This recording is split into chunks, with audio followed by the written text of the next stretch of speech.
ਦੋਸਤੋ ਸਾਥੀਓ ਸਤਿ ਸ਼੍ਰੀ ਅਕਾਲ ਨਮਸਕਾਰ। ਮੈਂ ਹਾਂ ਤੁਹਾਡਾ ਆਪਣਾ ਅਮਨ ਅਰੋੜਾ। ਉਮੀਦ ਕਰਦੇ ਹਾਂ ਕਿ ਤੁਸੀਂ ਤੁਹਾਡੇ ਪਰਿਵਾਰ ਤੰਦਰੁਸਤ ਹੋਵੋਗੇ ਔਰ ਕਰੋਨਾ ਦੀ ਮਹਾਮਾਰੀ ਤੋਂ ਬਚੇ ਹੋਵੋਗੇ। ਦੋਸਤੋ ਅੱਜ ਬਹੁਤ ਇੰਪੋਰਟੈਂਟ ਇਸ਼ੂ ਦੇ ਉੱਪਰ ਤੁਹਾਡੇ ਰੂਬਰੂ ਹੋ ਰਹੇ ਹਾਂ। ਕੱਲ ਪੰਜਾਬੀ ਟ੍ਰਿਬਿਊਨ ਦੇ ਵਿੱਚ ਇੱਕ ਬਹੁਤ ਅਹਿਮ ਰਿਪੋਰਟ ਖੁਲਾਸਾ ਸਰ ਚਰਨਜੀਤ ਸਿੰਘ ਜੀ ਭੁੱਲਰ ਵੱਲੋਂ ਕੀਤਾ ਗਿਆ, ਜਿਸ ਦੇ ਵਿੱਚ ਉਹਨਾਂ ਨੇ ਦੱਸਿਆ ਕਿ ਕਿਵੇਂ ਪਿਛਲੇ ਲੰਮੇ ਸਮੇਂ ਤੋਂ, ਚਾਹੇ ਉਹ ਮੌਜੂਦਾ ਸਰਕਾਰ ਹੈ ਤੇ ਚਾਹੇ ਪਿਛਲੀ ਅਕਾਲੀ ਦਲ ਭਾਜਪਾ ਦੀ ਸਰਕਾਰ ਹੈ, ਪੰਜਾਬ ਦੇ ਵਿੱਚ ਕੋਲੇ ਦੇ ਨਾਂ ਦੇ ਉੱਪਰ ਲੋਕਾਂ ਨੂੰ ਲੁੱਟਿਆ ਜਾ ਰਿਹਾ ਹੈ।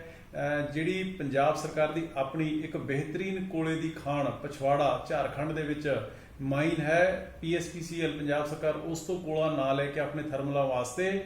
ਉਹ ਤੋਂ ਕੋਲਾ ਨਾ ਲੈ ਕੇ ਕੋਲ ਇੰਡੀਆ ਤੋਂ ਜਾਂ ਇੰਪੋਰਟਡ ਕੋਲ ਹੈ ਜਿਹੜਾ ਯੂਜ਼ ਕਰ ਰਿਹਾ, ਜਿਸ ਦੀ ਵਜ੍ਹਾ ਕਰਕੇ ਕਈ 100 ਕਰੋੜ ਦਾ ਨੁਕਸਾਨ ਹੈ ਜਿਹੜਾ ਉਹ ਪੰਜਾਬ ਨੂੰ ਝੱਲਣਾ ਪਿਆ ਔਰ ਪੰਜਾਬ ਦੇ ਲੋਕਾਂ ਨੂੰ ਮਹਿੰਗੀ ਬਿਜਲੀ ਹੈ ਜਿਹੜੀ ਉਹਦੇ ਬਿੱਲ ਤਾਰਨੇ ਪਏ। ਮੈਂ ਸਮਝਦਾ ਕਿ ਇਹ ਉਹੀ ਖੁਲਾਸੇ ਨੇ ਜਿਹੜੇ ਕਿ ਅਸੀਂ ਆਮ ਆਦਮੀ ਪਾਰਟੀ ਪਿਛਲੇ ਲੰਮੇ ਸਮੇਂ ਤੋਂ ਕਹਿੰਦੇ ਆ ਰਹੇ ਹਾਂ ਕਿ ਸਰਕਾਰ ਆਪਦੀ ਨੱਕ ਹੇਠ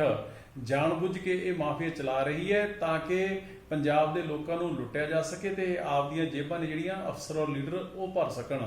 ਵੈਸੇ ਤਾਂ ਕੈਪਟਨ ਅਮਰਿੰਦਰ ਸਿੰਘ ਹੋਣਾ ਦਾ ਕਾਂਗਰਸ ਪਾਰਟੀ ਦਾ ਵਾਅਦਾ ਸੀ ਆਪਣੇ ਮੈਨੀਫੈਸਟੋ ਦੇ ਵਿੱਚ ਕਿ ਜੇ ਇਹਨਾਂ ਦੀ ਸਰਕਾਰ 2017 ਦੇ ਵਿੱਚ ਆਉਂਦੀ ਹੈ ਤਾਂ ਇਹ 3 ਪ੍ਰਾਈਵੇਟ ਥਰਮਲ ਪਲਾਂਟਾਂ ਦੇ ਨਾਲ ਐਗਰੀਮੈਂਟ ਨੇ ਜਿਹੜੇ ਰੱਦ ਕਰਨਗੇ, ਪਰ ਨਾ ਤਾਂ ਅਜੇ ਤੱਕ ਰੱਦ ਹੋਏ ਨਾ ਹੀ ਰਿਵਿਊ ਹੋਏ। ਤੇ ਜਦੋਂ ਪੰਜਾਬ ਦੇ ਲੋਕ ਮਹਿੰਗੀ ਬਿਜਲੀ ਦੇ ਬਿੱਲਾਂ ਦੇ ਅਗੇਂਸਟ ਉੱਠ ਖੜੇ ਹੋਏ ਤੇ ਫਿਰ ਕੈਪਟਨ ਸਾਹਿਬ ਨੇ ਵਾਅਦਾ ਕੀਤਾ ਕਿ ਅਸੀਂ ਵਾਈਟ ਪੇਪਰ ਜਿਹੜਾ ਲੈ ਕੇ ਆਵਾਂਗੇ। 1.5 ਸਾਲ ਤੋਂ ਪੰਜਾਬ ਵਾਈਟ ਪੇਪਰ ਨੂੰ ਉਡੀਕ ਰਿਹਾ ਨਹੀਂ ਆਇਆ ਹੈਗਾ ਤੇ ਉਸ ਤੋਂ ਬਾਅਦ ਹਾਰ ਕੇ ਥੱਕ ਕੇ ਅਸੀਂ ਆਮ ਆਦਮੀ ਪਾਰਟੀ ਨੇ ਪਿਛਲੇ ਵਿਧਾਨ ਸਭਾ ਸੈਸ਼ਨ ਦੇ ਵਿੱਚ ਫੈਬਰੂਰੀ 2020 ਦੇ ਵਿੱਚ ਇਹ ਵਾਈਟ ਪੇਪਰ ਜਾਰੀ ਕੀਤਾ ਸੀਗਾ, ਜਿਸ ਦੇ ਵਿੱਚ ਸਿਰਫ ਔਰ ਸਿਰਫ ਇੰਨਾ ਹੀ ਨਹੀਂ ਕਿ ਇਹਦੇ ਲਈ ਕੌਣ ਗੁਨਾਹਗਾਰ ਹੈ, ਇਹਦੇ ਵਿੱਚ ਕੱਲੀ ਚੀਜ਼ ਹੈ ਜਿਹੜੀ ਉਹ ਦਰਜ ਕੀਤੀ ਗਈ ਸੀ ਸਾਡੇ ਵੱਲੋਂ ਕਿ ਕਿਸ ਤਰੀਕੇ ਦੇ ਨਾਲ ਪੰਜਾਬ ਦੇ ਵਿੱਚ ਕਦੋਂ ਕੌਣ ਇਸ ਮਹਿੰਗੀ ਬਿਜਲੀ ਦਾ ਗੁਨਾਹਗਾਰ ਹੈ ਤੇ ਇਹਦਾ ਹੱਲ ਕੀ ਹੈ, ਵੇ ਫਾਰਵਰਡ ਕੀ ਹੈ ਤੇ ਕਿਸ ਤਰੀਕੇ ਦੇ ਨਾਲ ਪੰਜਾਬ ਦੇ ਵਿੱਚ ਪਰ ਯੂਨਿਟ ਬਿਜਲੀ ਹੈ ਜਿਹੜੀ ਤਕਰੀਬਨ 3 ਤੋਂ 4 ਰੁਪਏ ਸਸਤੀ ਹੋ ਸਕਦੀ ਹੈ। ਸਾਰੇ ਦਾ ਸਾਰਾ ਖੁਲਾਸੇ ਨੇ ਜਿਹੜੇ ਡਿਟੇਲ ਦੇ ਵਿੱਚ ਵਿਦ ਪ੍ਰੋਪਰ ਸਟੱਡੀਜ਼ ਇਹਦੇ ਵਿੱਚ ਅਸੀਂ ਦਰਜ ਕੀਤਾ ਸੀਗਾ। ਹੁਣ ਕਿਉਂਕਿ ਕੱਲ ਪਛਵਾੜਾ ਕੋਲ ਮਾਈਨ ਬਾਰੇ ਪੰਜਾਬੀ ਟ੍ਰਿਬਿਊਨ ਨੇ ਦੁਬਾਰਾ ਖੁਲਾਸਾ ਕੀਤਾ, ਮੈਂ ਦੱਸਣਾ ਚਾਹੂੰਗਾ ਕਿ 2002 ਦੇ ਵਿੱਚ 2 ਤੋਂ 7 ਤੱਕ ਜਦੋਂ ਕੈਪਟਨ ਅਮਰਿੰਦਰ ਸਿੰਘ ਦੀ ਸਰਕਾਰ ਸੀ, ਉਦੋਂ ਕਿਉਂਕਿ ਬਿਜਲੀ ਘੱਟ ਸੀ ਔਰ ਖਪਤ ਵੱਧ ਸੀਗੀ, ਉਦੋਂ ਪ੍ਰਪੋਜ਼ਲ ਬਣੀ ਸੀ ਕਿ 2 ਥਰਮਲ ਪਾਵਰ ਪਲਾਂਟ 1000 ਮੈਗਾਵਾਟ ਦੇ ਯਾਨੀ ਕਿ 2000 ਮੈਗਾਵਾਟ ਪੰਜਾਬ ਦੇ ਵਿੱਚ ਹੋਰ ਐਡੀਸ਼ਨ ਕੀਤੀ ਜਾਵੇ। ਤੇ ਪ੍ਰਪੋਜ਼ਲ ਬਣੀ, ਪੰਜਾਬ ਸਰਕਾਰ ਵੱਲੋਂ ਕਲੀਅਰ ਹੋਈ ਤੇ ਉਹ ਪ੍ਰਪੋਜ਼ਲ ਬਣੀ ਸੀ BOT ਯਾਨੀ ਕਿ build own transfer to state ਦੀ ਮਲਕੀਅਤ ਬਣ ਜਾਣੀ ਸੀਗੀ। ਉਹਦੇ ਉੱਪਰ ਫੈਸਲਾ ਹੋਇਆ ਸੀਗਾ, ਪਰ ਜਨਵਰੀ 2017 ਦੇ ਵਿੱਚ ਉਸ ਸਰਕਾਰ ਵੱਲੋਂ ਉਹ ਪਤਾ ਨਹੀਂ ਕਿਵੇਂ BOT ਦੀ ਬਜਾਏ ਉਹ BOO ਤੇ ਚਲਾ ਗਿਆ, ਯਾਨੀ ਕਿ ਮਲਕੀਅਤ ਜਿਹੜੀ ਸਰਕਾਰ ਕੋਲ ਨਾ ਜਾ ਕੇ ਉਹ ਪ੍ਰਾਈਵੇਟ ਪਲੇਅਰਸ ਦੀ ਰਹਿ ਜਾਣੀ ਸੀਗੀ। ਇੱਕ ਤਾਂ ਉਹ ਬਹੁਤ ਵੱਡਾ ਧੋਖਾ ਮੈਂ ਸਮਝਦਾ ਕਿ ਪੰਜਾਬ ਦੇ ਨਾਲ ਹੋਇਆ। ਔਰ ਉਸ ਤੋਂ ਬਾਅਦ ਜਦੋਂ ਗੱਠਜੋੜ ਸਰਕਾਰ ਬਣੀ 2017 ਦੇ ਵਿੱਚ, ਜਿਹੜੀ 2000 ਮੈਗਾਵਾਟ ਦੀ ਰਿਕੁਆਇਰਮੈਂਟ ਸੀਗੀ ਪੰਜਾਬ ਦੇ ਵਿੱਚ, ਉਹਨੂੰ ਵਧਾ ਕੇ 3920 ਮੈਗਾਵਾਟ ਦੇ 3 ਪ੍ਰਾਈਵੇਟ ਥਰਮਲ ਪਾਵਰ ਪਲਾਂਟ, ਇੱਕ ਰਾਜਪੁਰਾ ਦੇ ਵਿੱਚ NPL, ਤਲਵੰਡੀ ਸਾਬੋ ਦੇ ਵਿੱਚ TSPCL ਔਰ ਗੋਇੰਦਵਾਲ ਸਾਹਿਬ ਦੇ ਵਿੱਚ GVK ਹੈ ਜਿਹੜਾ ਉਹ ਥਰਮਲ ਪਾਵਰ ਪਲਾਂਟ ਲਗਾਏ ਗਏ। ਉਨੀ ਉਸ ਸਮੇਂ ਰਿਕੁਆਇਰਮੈਂਟ ਹੀ ਨਹੀਂ ਸੀਗੀ ਜਿੰਨੀ ਲਗਾਈ ਗਈ। ਔਰ ਸਭ ਤੋਂ ਵੱਡੀ ਇਹ ਗਲਤੀ ਰਹੀ ਕਿ ਸਾਰੇ ਦੇ ਸਾਰੇ ਯੂਨਿਟ ਨੇ ਜਿਹੜੇ ਉਹ ਪ੍ਰਾਈਵੇਟ ਪਲੇਅਰਾਂ ਨੂੰ ਦੇ ਦਿੱਤੇ ਗਏ। ਸਰਕਾਰ ਨੇ ਆਪਦੇ ਪਬਲਿਕ ਸੈਕਟਰ ਦੇ ਵਿੱਚ ਸਰਕਾਰੀ ਥਰਮਲ ਪਲਾਂਟ ਇੱਕ ਵੀ ਨਹੀਂ ਲਾਇਆ, ਜਿਹਦੀ ਵਜ੍ਹਾ ਕਰਕੇ ਅਜਿਹੇ ਐਗਰੀਮੈਂਟ ਜਾਣਬੁੱਝ ਕੇ ਪਿਛਲੀ ਸਰਕਾਰ ਨੇ ਇਹਨਾਂ ਦੇ ਨਾਲ ਕੀਤੇ ਕਿ ਜੇ ਇੱਕ ਵੀ ਯੂਨਿਟ ਇਹਨਾਂ ਤੋਂ ਬਿਜਲੀ ਦਾ ਨਾ ਖਰੀਦਿਆ ਜਾਵੇ ਤਾਂ 3513 ਕਰੋੜ ਹੈ ਜਿਹੜਾ ਸਾਲਾਨਾ ਉਹ ਇਹਨਾਂ ਨੂੰ ਦੇਣਾ ਪਏਗਾ। 25 ਸਾਲ ਦੇ ਐਗਰੀਮੈਂਟ ਹੋਣ ਕਰਕੇ ਤਕਰੀਬਨ 88,000 ਕਰੋੜ ਦੀ ਕਮਿਟਡ ਲਾਇਬਿਲਿਟੀ ਹੈ ਜਿਹੜੀ ਉਹ ਇਹਨਾਂ ਥਰਮਲ ਪਲਾਂਟਾਂ ਦੇ ਨਾਂ ਦੇ ਉੱਪਰ ਪੰਜਾਬ ਸਰਕਾਰ ਨੇ, ਪਿਛਲੀ ਅਕਾਲੀ ਭਾਜਪਾ ਸਰਕਾਰ ਨੇ ਉਹ ਆਪਦੇ ਸਿਰ ਖੜੀ ਕਰ ਲਈ। ਔਰ ਫਿਰ ਇੰਨੇ ਲੌਪਸਾਈਡਡ, ਇੰਨੇ ਵਨ ਸਾਈਡਡ ਔਰ ਇੰਨੇ ਪ੍ਰੋ ਪ੍ਰਾਈਵੇਟ ਪਲੇਅਰਸ ਔਰ ਐਂਟੀ ਪੰਜਾਬ ਐਗਰੀਮੈਂਟ ਇਹ ਕੀਤੇ ਗਏ ਕਿ ਜਿਸ ਦੇ ਵਿੱਚ ਜਿਵੇਂ ਹੋਰ ਬਾਕੀ ਸਟੇਟਾਂ ਦੇ ਵਿੱਚ ਵੀ ਜਿਹੜੇ ਇਹ ਥਰਮਲ ਪਾਵਰ ਪਲਾਂਟ ਨੇ ਲੱਗੇ, ਪ੍ਰਾਈਵੇਟ ਸੈਕਟਰ ਦੇ ਵਿੱਚ ਵੀ ਲੱਗੇ, ਪ੍ਰਾਈਵੇਟ ਪਲੇਅਰਾਂ ਨੇ ਵੀ ਲਾਏ ਔਰ ਸਰਕਾਰ ਨੇ ਵੀ ਲਾਏ, ਪਰ ਪੰਜਾਬ ਨੇ ਨਾ ਤਾਂ ਕੋਈ ਸਰਕਾਰੀ ਸੈਕਟਰ ਦੇ ਵਿੱਚ ਨਾ ਕੋਈ ਥਰਮਲ ਪਲਾਂਟ ਲਾਇਆ, ਸਾਰੇ ਪ੍ਰਾਈਵੇਟ ਨੂੰ ਦਿੱਤੇ। ਔਰ ਫਿਰ ਸਿੰਗਲ ਸਾਈਡਡ ਜਿਹੜੇ ਐਗਰੀਮੈਂਟ ਨੇ ਉਹ ਕੀਤੇ ਗਏ। ਜਿਵੇਂ ਗੁਜਰਾਤ ਦੇ ਵਿੱਚ ਜਿਹੜੇ ਐਗਰੀਮੈਂਟ ਹੋਏ ਉਹ 'ਚ ਇੱਕ ਸੈਕਸ਼ਨ 9 ਐਂਡ ਸੈਕਸ਼ਨ 11 ਉਹ ਐਡ ਕੀਤੇ ਗਏ, ਜਿਸ ਦੇ ਵਿੱਚ ਇਹ ਕਿਹਾ ਗਿਆ ਕਿ ਜੇ ਸਟੇਟ ਗਵਰਨਮੈਂਟ ਨੂੰ ਬਿਜਲੀ ਨਹੀਂ ਚਾਹੀਦੀ ਹੈਗੀ ਤਾਂ ਉਹ 90 ਦਿਨ ਪਹਿਲਾਂ ਉਹ ਥਰਮਲ ਪਾਵਰ ਪਲਾਂਟ ਨੂੰ ਲਿਖ ਕੇ ਦੇਗੀ, ਯਾਨੀ ਕਿ 3 ਮਹੀਨੇ ਪਹਿਲਾਂ, ਤੇ 3 ਮਹੀਨੇ ਬਾਅਦ ਉਹ ਥਰਮਲ ਪਾਵਰ ਪਲਾਂਟ ਹੈ ਜਿਹੜਾ ਕਿਸੇ ਨੂੰ ਵੀ ਹੋਰ ਆਪਦੀ ਬਿਜਲੀ ਵੇਚ ਸਕਦੇ, ਉਸ ਸਟੇਟ ਦੇ ਲੋਕਾਂ ਦੇ ਸਿਰ ਉਹਦਾ ਭਾਰ ਕੋਈ ਨਹੀਂ ਪਏਗਾ। ਦੂਜੀ ਜਿਹੜੀ ਸੈਕਸ਼ਨ 11 ਸੀਗੀ ਉਹਦੇ ਵਿੱਚ ਇਹ ਕਿਹਾ ਗਿਆ ਸੀਗਾ ਕਿ 20% ਯਾਨੀ ਕਿ 20% ਜਿਹੜੀ ਬਿਜਲੀ ਹੈ ਉਹ ਵੇਰੀਏਬਲ ਚਾਰजेस ਯਾਨੀ ਕਿ ਸਿਰਫ ਔਰ ਸਿਰਫ ਜਿੰਨਾ ਖਰਚਾ ਕੋਲੇ ਦੇ ਖਰਚੇ ਦੇ ਉੱਪਰ ਉਹ ਸਟੇਟ ਗਵਰਨਮੈਂਟ ਖਰੀਦ ਕਰ ਸਕੇਗੀ। ਇਹ ਗੁਜਰਾਤ ਨੇ ਤਾਂ ਐਡ ਕਰ ਲਿਆ ਆਪਦੇ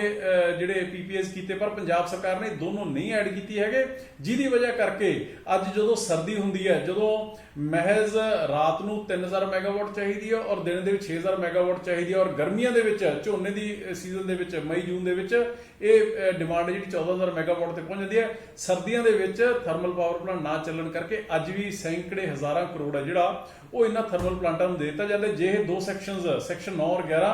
ਐਡ ਕਰ ਲਏ ਜਾਂਦੇ ਤਾਂ ਮੈਂ ਸਮਝਦਾ ਕਿ ਇਹ ਲੁੱਟ ਹੈ ਜਿਹੜੀ ਪੰਜਾਬ ਦੀ ਬਚਾਈ ਜਾ ਸਕਦੀ ਸੀਗੀ। ਫਿਰ ਉਸ ਤੋਂ ਅਗਲੀ ਗੱਲ, ਇਹ ਜਿਹੜੇ ਤਿੰਨੇ ਥਰਮਲ ਪਾਵਰ ਪਲਾਂਟ ਨੇ ਇਹ ਕਮਿਸ਼ਨਿੰਗ ਦੇ ਵਿੱਚ ਯਾਨੀ ਕਿ ਚਾਲੂ ਕਰਨ ਦੇ ਵਿੱਚ ਡਿਲੇ ਹੋ ਗਏ।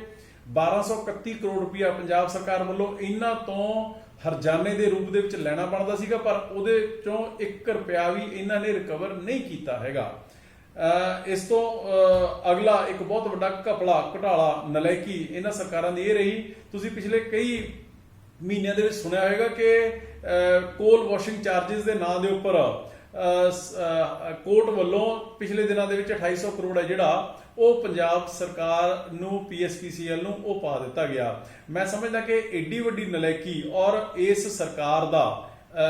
ਮੌਜੂਦਾ ਕੈਪਟਨ ਅਮਰਿੰਦਰ ਸਿੰਘ ਦੀ ਸਰਕਾਰ ਦਾ ਏਡਾ ਵੱਡਾ ਘਪਲਾ ਸੀ ਕਿ ਇਹ ਕੇਸਿਸ ਜਿਹੜੇ ਕਿ ਪੀਐਸਪੀਸੀਐਲ ਯਾਨੀ ਕਿ ਬਿਜਲੀ board Punjab state regulatory authority ਤੋਂ ਵੀ ਕਮਿਸ਼ਨ ਤੋਂ ਵੀ ਜਿੱਤ ਚੁੱਕਿਆ ਸੀਗਾ, ਔਰ ਜਿਹੜਾ ਕੇਂਦਰੀ ਕਮਿਸ਼ਨ ਹੈ ਐਪਟਲ ਉਹ ਤੋਂ ਵੀ ਜਿੱਤ ਚੁੱਕਿਆ ਸੀਗਾ, ਪਰ ਉਸ ਤੋਂ ਬਾਅਦ ਇਹ ਜਿਹੜਾ ਅੱਗੇ ਜਾ ਕੇ ਸੁਪਰੀਮ ਕੋਰਟ ਦੇ ਵਿੱਚ ਹਾਰ ਜਾਂਦੇ ਨੇ, ਜਿਹਦੀ ਵਜ੍ਹਾ ਕਰਕੇ 2800 ਕਰੋੜ ਰੁਪਏ ਦਾ ਇੱਕ ਬੋਝ ਹੈ ਜਿਹੜਾ ਉਹ ਪੈ ਜਾਂਦਾ ਹੈ ਪੰਜਾਬ ਸਿਰ, ਤੇ 500 ਕਰੋੜ ਦਾ ਆਉਣ ਵਾਲੇ 20 ਸਾਲ ਯਾਨੀ ਕਿ 10000 ਕਰੋੜ ਦਾ ਬੋਝ ਹੈ ਜਿਹੜਾ ਉਹ ਹੋਰ ਪੰਜਾਬ ਸਿਰ ਪੈਣ ਜਾ ਰਿਹਾ। ਇਹ ਸਿਰਫ ਔਰ ਸਿਰਫ ਇਸ ਸਰਕਾਰ ਦੀ ਨਲਾਇਕੀ ਦੀ ਵਜ੍ਹਾ ਕਰਕੇ ਹੋਇਆ। ਫਿਰ ਜਿੰਨੇ ਪ੍ਰਾਈਵੇਟ ਪਲੇਅਰ ਨੇ ਉਹਨਾਂ ਦੀ ਗਿਣਤੀ ਇੰਨੀ ਵਧਾ ਦਿੱਤੀ ਗਈ ਕਿ ਜਿਹੜਾ 2011-12 ਦੇ ਵਿੱਚ ਪ੍ਰਾਈਵੇਟ ਸੈਕਟਰ ਤੋਂ ਮਹਿਜ਼ ਤਕਰੀਬਨ 15% ਲਈ ਜਾਂਦੀ ਸੀ ਬਿਜਲੀ, ਔਰ ਸਰਕਾਰੀ ਜਿਹੜੇ ਥਰਮਲ ਪਾਵਰ ਪਲਾਂਟ ਸੀਗੇ ਉਹ 60% ਜਨਰੇਸ਼ਨ ਕਰਦੇ ਸੀਗੇ, ਤੇ 19-20 ਦੇ ਵਿੱਚ ਸਰਕਾਰੀ ਥਰਮਲ ਪਲਾਂਟਾਂ ਦੀ ਜਿਹੜੀ ਪਰਚੇਜ਼ ਹੈ, ਜਿਹੜੀ ਉਹਨਾਂ ਦੀ ਆਪਣੀ ਜਨਰੇਸ਼ਨ ਹੈ, ਉਹ ਮਹਿਜ਼ 15% ਰਹੇਗੀ, ਔਰ ਘੱਟੋ ਘੱਟ ਪੀਐਲਐਫ ਯਾਨੀ ਪਲਾਂਟ ਲੋਡ ਫੈਕਟਰ 15% ਦੇ ਉੱਪਰ ਚਲਾਏ ਜਾਂਦੇ ਨੇ, ਜਿਹਦੀ ਵਜ੍ਹਾ ਕਰਕੇ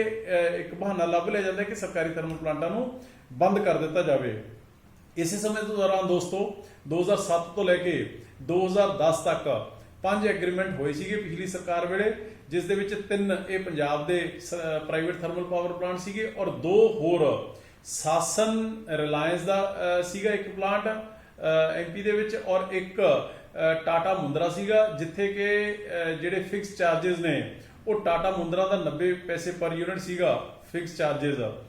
ਉੱਥੇ ਹੀ ਰਿਲਾਇੰਸ ਟਾਟਾ ਦਾ 17 ਪੈਸੇ ਪਰ ਯੂਨਿਟ ਸੀਗਾ। ਉੱਥੇ ਜਿਹੜੇ ਪੰਜਾਬ ਦੇ ਵਿੱਚ ਇਹਨਾਂ ਪ੍ਰਾਈਵੇਟ ਥਰਮਲ ਪਲਾਂਟਾਂ ਦੇ ਨਾਲ ਐਗਰੀਮੈਂਟ ਕੀਤੇ ਗਏ ਉਹ 1 ਰੁਪਏ 32 ਪੈਸੇ, 1 ਰੁਪਏ 18 ਪੈਸੇ, GVK ਗੋਇੰਦਵਾਲ ਸਾਹਿਬ ਦਾ 2 ਰੁਪਏ 20 ਪੈਸੇ ਕੀਤਾ ਗਿਆ। ਤੁਸੀਂ ਆਪ ਹਿਸਾਬ ਲਗਾ ਲਓ ਕਿ ਕਿੰਨਾ ਵੱਡਾ ਅੰਤਰ ਸੀਗਾ, ਜਿਹਦੀ ਵਜ੍ਹਾ ਕਰਕੇ ਇਹ ਘਪਲਾ ਲੰਬੇ ਸਮੇਂ ਤੋਂ ਚੱਲ ਰਿਹਾ ਤੇ ਪੰਜਾਬ ਦੇ ਲੋਕਾਂ ਦੇ ਸਿਰ ਮਹਿੰਗੀ ਬਿਜਲੀ ਦਾ ਬੋਝ ਹੈ ਜਿਹੜਾ ਉਹ ਪੈ ਰਿਹਾ ਹੈ। ਇਸ ਤੋਂ ਇਲਾਵਾ ਜਿੱਥੋਂ ਆਪਾਂ ਗੱਲ ਸ਼ੁਰੂ ਕੀਤੀ ਸੀ ਕੱਲ, ਜਿਹੜੀ ਪਿਛਵਾੜਾ ਕੋਲ ਮਾਈਨ ਦੀ ਗੱਲ ਚੱਲੀ ਹੈ ਕਿ ਲੰਬੇ ਸਮੇਂ ਤੋਂ ਪਿਛਵਾੜਾ ਕੋਲ ਮਾਈਨ ਸਰਕਾਰ ਵੱਲੋਂ ਜਾਣਬੁੱਝ ਕੇ ਚਲਾਈ ਨਹੀਂ ਜਾ ਰਹੀ ਹੈਗੀ, ਜਿਹਦੀ ਵਜ੍ਹਾ ਕਰਕੇ 700 ਕਰੋੜ ਦਾ ਮਹਿੰਗਾ ਕੋਲਾ ਜਿਹੜਾ ਉਹ ਪੰਜਾਬ ਸਰਕਾਰ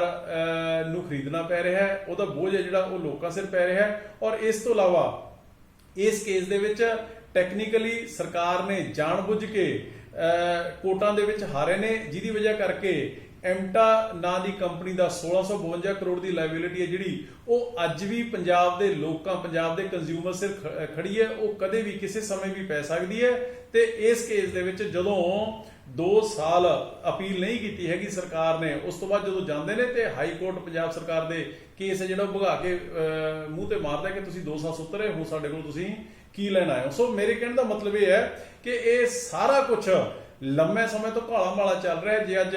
T&D ਲਾਸਿਸ ਦੀ ਗੱਲ ਕਰੀ ਤਾਂ ਪੰਜਾਬ ਦੇ ਵਿੱਚ ਸਾਰੇ ਨਾਲੋਂ ਵੱਧ ਨੇ, ਜਿਹਨੂੰ ਆਪਾਂ ਲਾਈਨ ਲਾਸਿਸ ਕਹਿ ਦਿੰਦੇ ਆ। ਜੇ ਆਪਾਂ ਲੈਵੀਜ਼ ਦੀ ਔਰ ਟੈਕਸਿਸ ਦੀ ਗੱਲ ਕਰ ਲਈ ਤਾਂ ਪੰਜਾਬ ਦੇ ਵਿੱਚ ਸਾਰਿਆਂ ਨਾਲੋਂ, ਸਾਰੇ ਮੁਲਕ ਨਾਲੋਂ ਵੱਧ ਨੇ। 1 ਰੁਪਏ 33 ਪੈਸੇ, ਕਿਸੇ ਸਟੇਟ ਦੇ ਵਿੱਚ 5 ਪੈਸੇ, ਕਿਤੇ 9 ਪੈਸੇ, ਕਿਤੇ 25 ਪੈਸੇ, ਪਰ ਇੱਥੇ ਸਭ ਤੋਂ ਵੱਧ ਹੈ। ਔਰ ਇਹਨਾਂ ਸਰਕਾਰਾਂ ਦੀਆਂ ਨਲਾਇਕੀਆਂ ਔਰ ਮਿਲੀ ਭੁਗਤਾਂ ਕਰਕੇ, ਲੀਡਰਾਂ ਤੇ ਅਫਸਰਾਂ ਦੀਆਂ ਮਿਲੀ ਭੁਗਤਾਂ ਕਰਕੇ, ਨਲਾਇਕੀਆਂ ਦੀ ਵਜ੍ਹਾ ਕਰਕੇ PCL ਬਿਜਲੀ ਬੋਰਡ ਜਿਹੜਾ ਕਿ 2010-11 ਦੇ ਵਿੱਚ 20,000 ਕਰੋੜ ਦੇ ਘਾਟੇ ਦੇ ਵਿੱਚ ਸੀਗਾ, ਅੱਜ ਉਹ 32,000 ਕਰੋੜ ਦਾ ਕਰਜ਼ਾਈ ਹੋ ਚੁੱਕਿਆ। ਸੋ ਇਹ ਹਾਲਾਤ ਨੇ ਜਿਹੜੇ ਕਿ ਇਹਨਾਂ ਸਰਕਾਰਾਂ ਦੀ ਨਲਾਇਕੀਆਂ ਦੀ ਵਜ੍ਹਾ ਕਰਕੇ ਅੱਜ ਉਹਦਾ ਭੁਗਤਾਨ ਕਿਹਨੂੰ ਭੁਗਤਣਾ ਪੈ ਰਿਹਾ? ਪੰਜਾਬ ਦੇ ਲੋਕਾਂ ਨੂੰ। ਅਸੀਂ ਲੰਮੇ ਸਮੇਂ ਤੋਂ ਕਹਿੰਦੇ ਆ ਰਹੇ ਹਾਂ ਕਿ ਬਹੁਤ ਵੱਡੇ ਪੱਧਰ ਦੇ ਉੱਪਰ ਵਾਈਟ ਕਾਲਰ ਫਰਾਡ ਹੈ ਜਿਹੜਾ, ਉਹ ਸਰਕਾਰ ਖੁਦ ਆਪਦੀ ਜਨਤਾ ਦੇ ਨਾਲ ਕਰ ਰਹੀ ਹੈ। ਖੁਲਾਸੇ ਨੇ ਬਹੁਤ ਲੰਬੇ ਸਮੇਂ ਦੇ ਵਿੱਚ ਕਈ ਵਾਰੀ ਹੋ ਚੁੱਕੇ ਤੇ ਸਮਾਂ ਇਹ ਉਦੋਂ ਹੱਲ ਹੋ ਸਕਦੇ ਨੇ, ਮਿੰਟਾਂ ਦੇ ਵਿੱਚ ਹੋ ਸਕਦੇ ਨੇ, ਜੇ ਵਿਧਾਨ ਸਭਾ ਦੇ ਵਿੱਚ ਅਸੀਂ ਖੁਦ ਆਪ 3 ਵਾਰੀ ਪ੍ਰਾਈਵੇਟ ਮੈਂਬਰ ਬਿੱਲ ਲਾ ਚੁੱਕੇ, ਰੈਜ਼ੋਲੂਸ਼ਨ ਲਿਆ ਚੁੱਕੇ ਕਿ ਜੇ ਪੰਜਾਬ ਵਿਧਾਨ ਸਭਾ ਜਿਹੜੀ 2004 ਦੇ ਵਿੱਚ ਜੇ ਪਾਣੀਆਂ ਦੇ ਐਗਰੀਮੈਂਟ ਨੇ ਜਿਹੜੇ SYL ਦੇ, ਜੇ ਉਹ ਰੱਦ ਕਰ ਸਕਦੀ ਹੈ, ਜਿਸ ਦੇ ਉੱਪਰ ਦੇਸ਼ ਦੇ ਪ੍ਰਧਾਨ ਮੰਤਰੀ ਦੇ ਔਰ 3 ਰਾਜਾਂ ਦੇ ਮੁੱਖ ਮੰਤਰੀ ਯਾਨੀ ਕਿ ਪੰਜਾਬ, ਹਰਿਆਣਾ, ਰਾਜਸਥਾਨ ਦੇ ਮੁੱਖ ਮੰਤਰੀਆਂ ਦੇ ਸਾਈਨ ਹੋਣ, ਜੇ ਉਹ ਐਗਰੀਮੈਂਟ ਰੱਦ ਕੀਤੇ ਜਾ ਸਕਦੇ ਨੇ ਤੇ ਇਹ ਮਹਿਜ਼ 3 ਪ੍ਰਾਈਵੇਟ ਕੰਪਨੀਆਂ ਨਾਲ ਇਹ ਐਗਰੀਮੈਂਟ ਨੇ, ਇਹ ਕਿਉਂ ਨਹੀਂ ਰੱਦ ਜਾਂ ਰਿਵਿਊ ਹੋ ਸਕਦੇ ਹੈਗੇ? ਰੱਦ ਵੀ ਨਹੀਂ ਕਰਨੇ ਹੈਗੇ ਤਾਂ ਰਿਵਿਊ ਬੜੇ ਈਜ਼ੀਲੀ ਹੋ ਸਕਦੇ ਨੇ, ਕਿਉਂਕਿ ਪਿਛਲੇ ਦਿਨਾਂ ਦੇ ਵਿੱਚ ਸੁਪਰੀਮ ਕੋਰਟ ਨੇ ਇੱਕ ਕੇਸ ਦੇ ਵਿੱਚ ਫੈਸਲਾ ਸੁਣਾਇਆ ਟਾਟਾ ਮੁੰਦਰਾ ਦੇ ਫੇਵਰ ਦੇ ਵਿੱਚ, ਜਿਸ ਦੇ ਵਿੱਚ ਜਸਟਿਸ ਰੋਹਿੰਟਨ ਨਰੀਮਨ ਉਹਨਾਂ ਨੇ ਇੱਕ ਫੈਸਲਾ ਸੁਣਾਇਆ ਕਿ ਜੇ ਐਗਰੀਮੈਂਟ ਰਿਵਿਊ ਕਰਨਾ ਚਾਹੁੰਦੇ ਹੋ ਤੇ ਟਾਟਾ ਮੁੰਦਰਾ ਦੇ ਕੇਸ ਦੇ ਵਿੱਚ ਉਹਨਾਂ ਨੇ ਕਿਹਾ ਕਿ ਤੁਸੀਂ ਰਿਵਿਊ ਕਰ ਸਕਦੇ ਹੋ, ਜਿਹਦੀ ਵਜ੍ਹਾ ਕਰਕੇ ਟਾਟਾ ਮੁੰਦਰਾ ਜਿਹੜਾ ਪਲਾਂਟ ਹੈ ਉਹ ਬਾਕੀ ਸਾਰੇ ਸਟੇਟਸ ਨੂੰ 50 ਪੈਸੇ ਪਰ ਯੂਨਿਟ ਫਾਲਤੂ ਮੰਗ ਰਹੇ। ਜੇ ਇੱਕ ਕੰਪਨੀ ਇਹ ਕਰ ਸਕਦੀ ਹੈ ਤੇ ਸਰਕਾਰਾਂ ਕਿਉਂ ਨਹੀਂ ਕਰ ਸਕਦੀਆਂ? ਹੋ ਸਾਰਾ ਕੁਝ ਸਕਦਾ ਹੈ, ਨੀਅਤ ਚਾਹੀਦੀ ਹੈ, ਨੀਤੀ ਚਾਹੀਦੀ ਹੈ। ਜੇ ਦਿੱਲੀ ਦੇ ਵਿੱਚ ਅਰਵਿੰਦ ਕੇਜਰੀਵਾਲ ਜੀ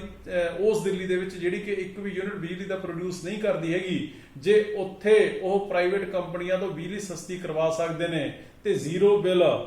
26 ਲੱਖ ਪਰਿਵਾਰਾਂ ਦੇ ਦਿੱਲੀ ਦੇ ਵਿੱਚ ਆ ਸਕਦੇ ਤੇ ਪੰਜਾਬ ਦੇ ਵਿੱਚ ਇਹ ਕਿਉਂ ਨਹੀਂ ਆ ਸਕਦਾ? ਇਹ ਜ਼ਰੂਰ ਹੋ ਸਕਦਾ, ਪਰ ਇਹਦੇ ਲਈ ਸਾਫ਼ ਨੀਅਤ, ਸਾਫ਼ ਨੀਤੀ ਔਰ ਦ੍ਰਿੜ ਇਰਾਦਾ ਚਾਹੀਦਾ, ਜਿਹੜੀ ਕਿ ਇਸ ਮੌਜੂਦਾ ਸਰਕਾਰ ਦੇ ਵਿੱਚ ਨਹੀਂ ਹੈ। ਕਿਉਂਕਿ ਇਸ ਸਰਕਾਰ ਦੀਆਂ ਹੱਡੀਆਂ ਨੇ ਜਿਹੜੀਆਂ, ਉਹ